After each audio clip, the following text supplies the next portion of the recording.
खबर दिल्ली से है, जहां विकास प्राधिकरण डीडीए के उद्यान खंड 10 में जो कुछ चल रहा है वो केवल प्रशासनिक लापरवाही नहीं बल्कि सुनियोजित भ्रष्टाचार, मजदूरों का आर्थिक शोषण और सरकारी धन की खुली लूट का गंभीर उदाहरण बन गया। नरेला स्मृति वन पार्क, जिससे हरियाली और पर्यावरण संरक्षण का ये प्रतीक होना चाहिए था, आज भ्रष्ट तंत्र की काली करतूतों का गवाह बन गया। सबसे चौंकाने वाला तथ्य है कि यहाँ काम करने वाले मजदूरों की पासबुक, एटीएम और चेकबुक कथित रूप से ठेकेदारों और अपराधियों के कब्जे में रखी गई है। मजदूरों की मेहनत की कमाई उन तक पहुँचने से पहले ही रास्ते में लूट ली जाती है। ये सीधा सीधा आर्थिक गुलामी है, जहाँ मजदूर काम तो पूरा करते हैं लेकिन वेतन पाने का अधिकार भी उनसे छीन लिया गया है। सरकारी नियमों के अनुसार एक मजदूर को लगभग 18,000 मासिक वेतन मिलना चाहिए, लेकिन हकीकत यह है कि मजदूरों को 9,000 या फिर उससे भी कम में काम कराया जाता है। पिछले 3 महीनों से पूरी सैलरी रोक कर रखी गई है। मजदूर अब सवाल करते हैं कि उन्हें काम से निकालने, ब्लैकलिस्टेड करने या धमकाने की बात कही जाती है। मजदूर मजबूरी में चुपचाप रह जाते हैं और शोषण का ये सिलसिला लगातार जारी है। बता दें, ये सवाल बेहद गंभीर है कि डीडीए के उपखंड 10 के जिम्मेदार अधिकारी इस पूरे खेल से अनजान कैसे हो सकते हैं। क्या बिना अधिकारियों की मिली भगत के मजदूरों की पासबुक और एटीएम जब्त किए जा सकते हैं, या फिर बिना अंदरूनी संरक्षण के महीनों तक मजदूरी रोकी जा सकती है? स्पष्ट है कि घोटाला नीचे से ऊपर तक फैले नेटवर्क का नतीजा है। नरेला स्मृति वन पार्क में विभाग के नाम पर जो काम दिखाया जा रहा है उसकी गुणवत्ता पर भी सवाल उठ रहे हैं। घटिया सामग्री, अधूरा कार्य और फर्जी बिलिंग के जरिए सरकारी धन को ठिकाने लगाया जा रहा है, जबकि कागजों में सब कुछ पूरा बताया जा रहा है और असल में हरियाली के नाम पर यहाँ भ्रष्टाचार की फसलें उगाई जा रही हैं। मजदूरों की हालत बद से बदतर होती जा रही है, घर चलाना मुश्किल है, बच्चों की पढ़ाई प्रभावित हो रही है और इलाज तक के पैसे नहीं है। ये केवल मजदूरों का शोषण नहीं बल्कि संविधान और श्रम कानूनों का खुला मजाक है। सवाल यह भी है, क्या डीडीए का सिर्फ नेतृत्व इस गंभीर मामले पर संज्ञान लेगा या हमेशा की तरह फाइलें दबा दी जाएंगी?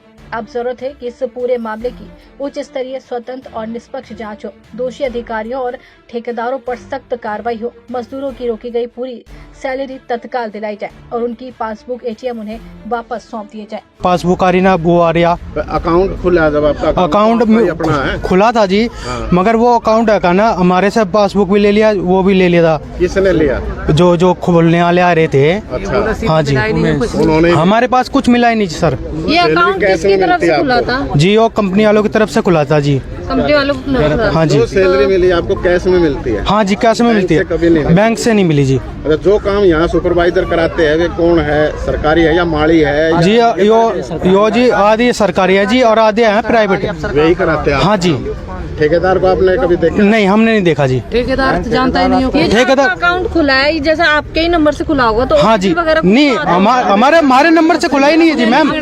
हमारे नंबर से नहीं खुला कोई एक नंबर। हमारे जो भाई लोग हमारे, उन्होंने कहा ना सिम अपने नंबर, आधार कार्ड जो दिया था फोटोकॉपी, उन्हों की सिमों से खुला था। अकाउंट आपका है, फोन नंबर किसी दूसरे नहीं? हाँ जी, हाँ। मेरे SMS के में लगा दी, वो इसकी सिम में लगा दी। मतलब नहीं पता जिसके, दूसरे मतलब वो कहते हैं ना, जो मतलब जिसके नंबर से आधार कार्ड खुला है ना, आधार कार्ड से सिम खुली है, उसके सिम से खुला ही नहीं आधार कार्ड। पता नहीं किसके मतलब किस इस भाई का मेरा खुल गया, इसका मेरे से इसका खुल गया। यहाँ पे जितने भी लेबर सबका अकाउंट खुला है। हाँ खुला है, मगर ये नहीं पता किसके नंबर किसके से खुला है जी। मतलब उसमें पूरे 18,000 आते हैं, बट आप लोगों को हाफ पेमेंट दी जाती है। हाँ जी, हाँ। मेरे खाते पे इसका नंबर लिंक कर दिया, वो इसका नंबर मेरे खाते पे लिंक कर दिया है, ऐसा हुआ है पूरा। अच्छा, नंबर चेंज कर दिया है नंबर हमारा पूरा। नंबर चेंज किया है तो OTP वगैरह कुछ नहीं आता है मेरे पे। उसमें भी उन वापसी में ले ली है ना, पूरी समय भी वापसी में ले ली। मैडम पहले बोले रहे थे 5 तारीख को सैलरी कराएंगे, फिर बोले रहे थे 6 तारीख को, फिर बोले रहे 8 तारीख, फिर 10 तारीख को। तारीख बस मिल रही, लेकिन इंसाफ कभी नहीं मिल रहा है। ठीक है, मिल रही तो खाली तारीख। किसी के पास है? किसी के पास कुछ नहीं है, किसी के पास नहीं, सारा कुछ उनने ले रखा है। नहीं है उन लोगों ने। उन्होंने ना सिम निकलवाई है हम सबकी आईडी पे, हम सबकी आधार कार्ड से सिम निकलवाई है, नई सिम। वो सिम हमारे पास नहीं है।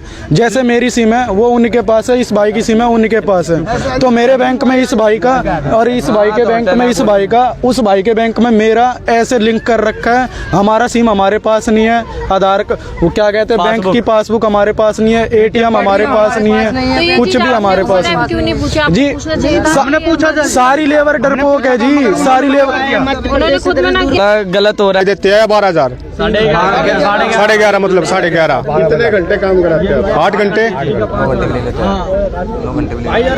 लेबर बस इस चीज से डरती है। अपने अकाउंट के बारे में जानकारी लेना चाहे तो आपको काम से हटाने की धमकी दे रहे हैं। हाँ, काम से हटाने की धमकी दे रहे थे कि हटा दें काम लेबर और ले आएंगे, बढ़ के ले आएंगे। लेबर बहुत सी मिल अच्छा, जाएगी। जो आपकी पासबुक छीनी गई है वो धमकी दे करके आपको मतलब नई सिम निकाल के दी गई है? हाँ, नई सिम निकाल के दी गई है, पर पासबुक हमारे हाथ में आने ही नहीं दी किसी ने। पासबुक पहली बात हमारे हाथ में आने नहीं दी किसी ने। और हम मेरी ID पे सिम निकली थी, उस टाइम नंबर दिख रहा था। मैं अपना नंबर, खुद का नंबर मैं पूछ रहा था उनसे, मेरा नंबर भी नहीं बताया। उन्होंने कहा नंबर कुछ नहीं है, यहाँ से जाओ। मतलब जब आपके अकाउंट खुले यहाँ पे SOAD या कोई अधिकारी बैठे थे बैंक वालों पे? सारे यहाँ पे अधिकारी थे जी, सारे ऊपर के अधिकारी थे। सब थे यहाँ पे? हाँ, कि 3 महीने हो गए या 3 महीने पहले नए पुराने साल में 25 20 दिन के मिले थे हमारे, 20 दिन के। आपको कितनी सैलरी का गिले थे? 12,000 कहे थे। अभी उसके बाद में मिले ही नहीं, कहा नहीं, जो आपका अकाउंट खोला है, अकाउंट में सैलरी आती है या कैश मिलता है? जब आए नहीं तो क्या कहूँ, अकाउंट के हम जब खाता ही नहीं, हमें पता जो है। आपका अकाउंट खुला है उसका ATM वगैरह आपको मिला? नहीं, कुछ नहीं। मतलब उसको हमें यहाँ पे बुला के खुलवाया था जी, बैंक वालों को। ऑनलाइन खुला है? हाँ, यहीं पे खुलवाया था अकाउंट। 3-4 साल। हाँ, 4 साल। 3 साल में ऐसा पहले भी हुआ है आपको सैलरी नहीं मिली? नहीं, थोड़े